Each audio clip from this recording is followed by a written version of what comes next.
Hello friends. So we had discussed about prosperity in our last session, prosperity part 1. So let me elaborate the remaining parts of prosperity. So what does prosperity actually mean?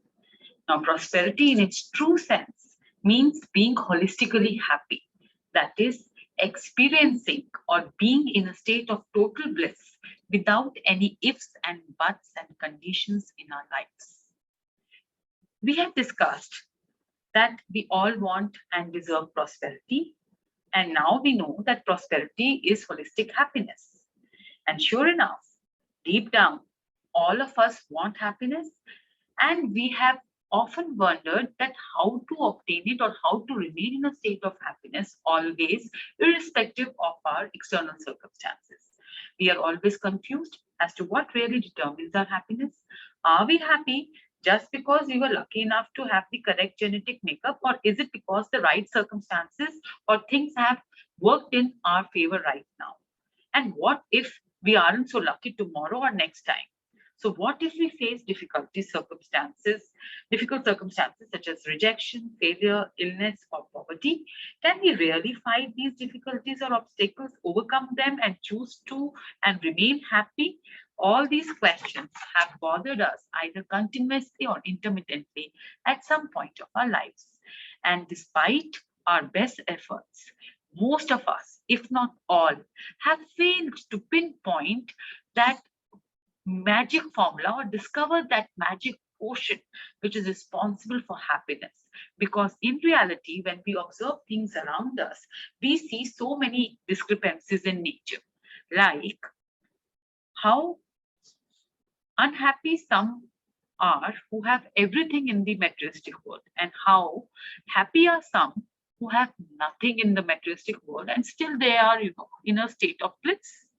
Then we also have seen people, famous people, who have been miserable or have even committed suicide despite having great amounts of money, love, fame, friends, attention, success, or so many blessings or any other external condition that we can imagine or think of.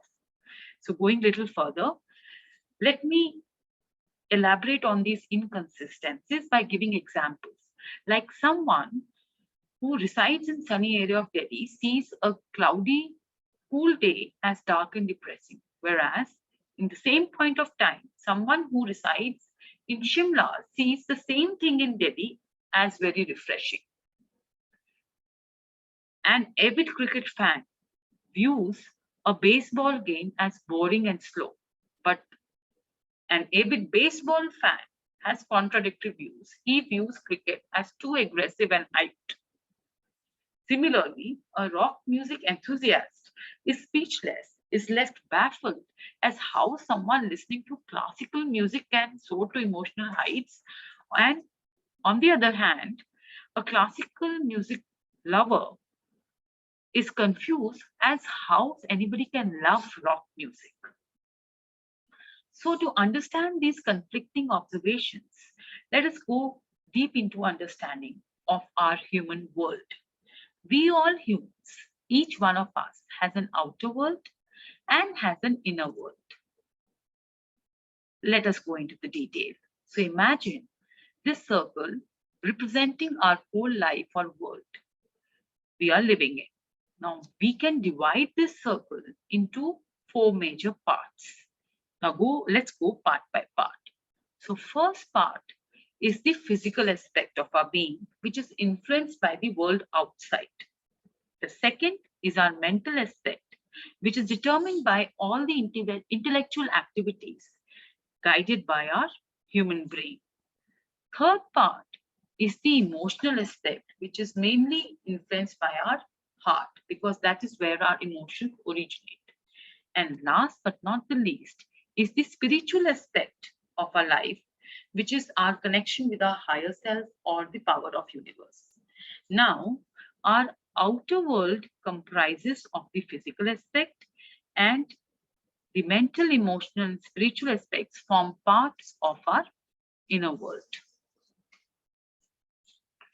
Now, by outer world, we mean everything that is outside of us. This includes things that are concrete, solid, easy to see, For example, like people, our friends, family, co-workers, romantic partners, media personalities.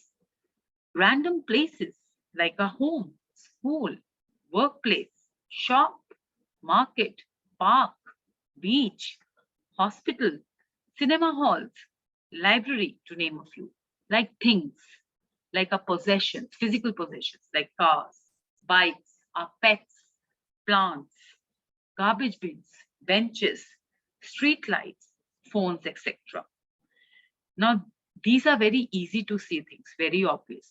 But our outer world also comprises of hard to see things, like our experiences, personal, social, and environmental forces and interactions. Generally, the outer world is accepted as a counter term to the inner world of an individual. Now, going to the inner world. So, by inner world, we mean everything that we experience inside ourselves, everything that is hidden from the outside view. It is including but not limited to our thoughts, feelings, memories, beliefs, desire, and much more. So going to thoughts, our thoughts like the self-talk soundtrack we constantly going on in our head, and all the images that flash in our mind's eye, like does my boss like me? Or some other time we think, do I need to see a doctor about my headache? Are feelings that we experience from time to time.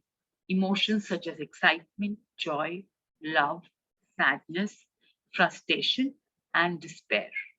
Our memories, like our past experiences that shape and inform us, like memories of how someone behaved with us in the past, or how someone reacted when we asked them out in our childhood, or how we were refused something by our parents, or how we fought with our best friend over a dress.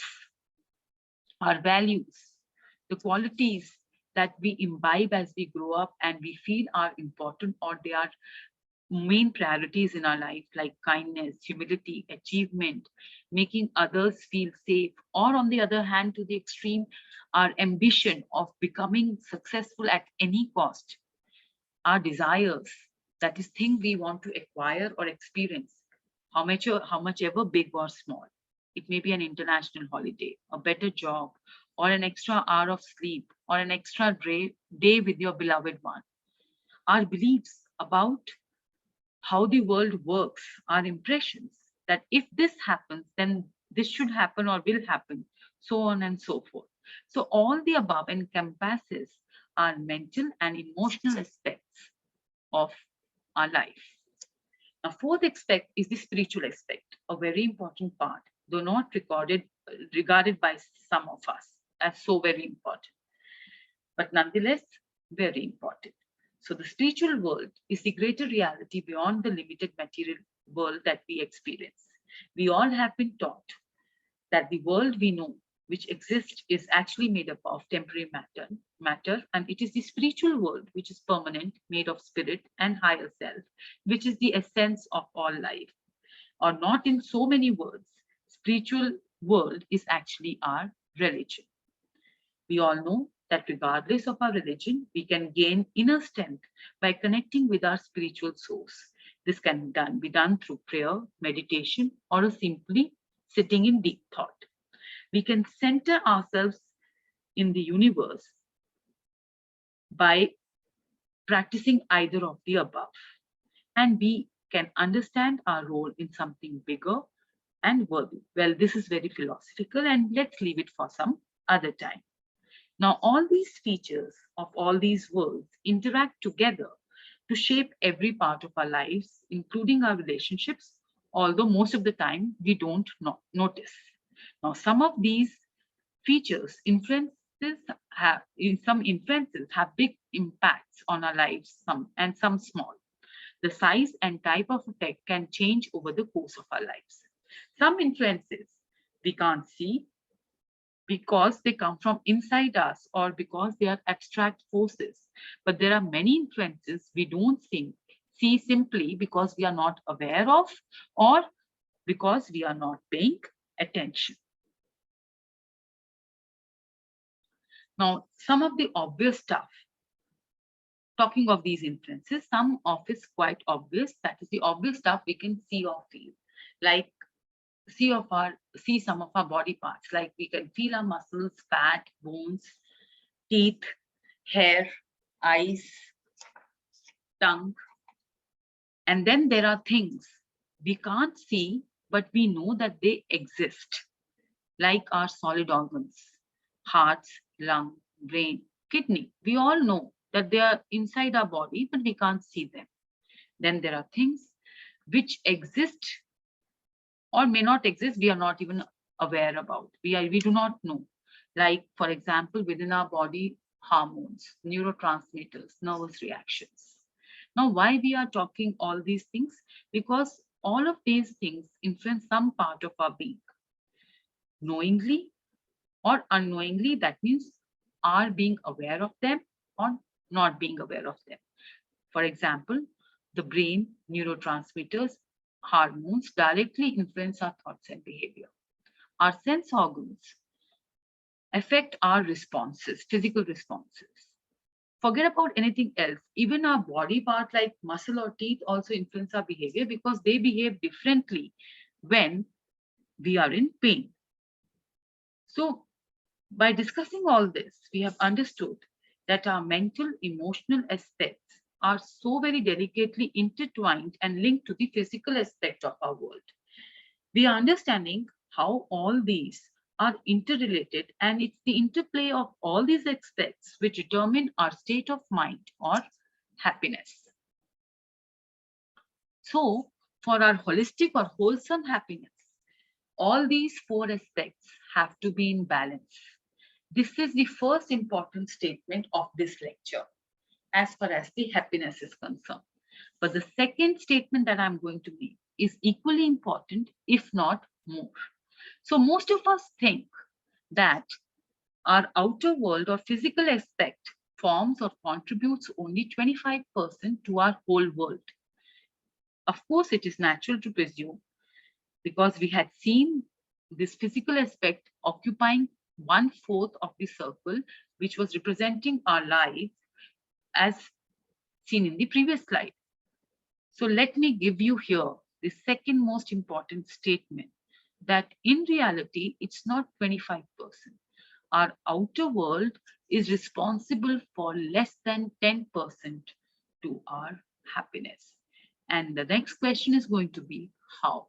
This is because most of the time our unhappiness or happiness is due to our inner world reaction or response to external circumstances that form the outer world. For this, to understand this better, let us make use of our imagination a bit. Stretch yourselves. So first, imagine that the reasons of negative illusions that we have are false perceptions. That is, we are wrongly perceiving some of the things. Then second, imagine that there is nothing outside of us. Everything exists within us in our inner world. Now this you can imagine, this in an inner world, we can imagine all this. Now imagine that everything we want is in our inner world. That means there is no one outside who can make us angry, and it is only in our thinking. Now last, imagine that we eliminate all reasons of anger, jealousy, envy, and greed. And by this, we would have deleted all the negative responses that we can have to external circumstances, which is outside of ourselves. And don't you think that by eliminating these negative responses, we keep ourselves away from responding to any negative person or thought we encounter? And would not that make all of us happy? So in nutshell, the inner world is most important and more important than our outer world. In reality, our external conditions mirror our internal conditions. So straightening our inner room or being, straightening our inner room or being settles the external chaos we are experiencing in our lives. So think of the outer environment as a reflection of our inner environment. That is, if things are going wrong externally, it's time to look inwards because the key lies in our inner world that is within us. So happiness is a decision and is found in its pure state in the inner world. And when we choose happiness in our inner world, we will have or experience happiness in our outer world. So summarizing, prosperity in its true sense has four angles, determinants or parts: the physical part, the mental part, emotional part, or the spiritual aspect. It's a sum total of all of the above. Therefore, it is all in our hands. So let all of us find and experience our prosperity by getting our inner world and outer world in alignment, in sync with each other. Thank you.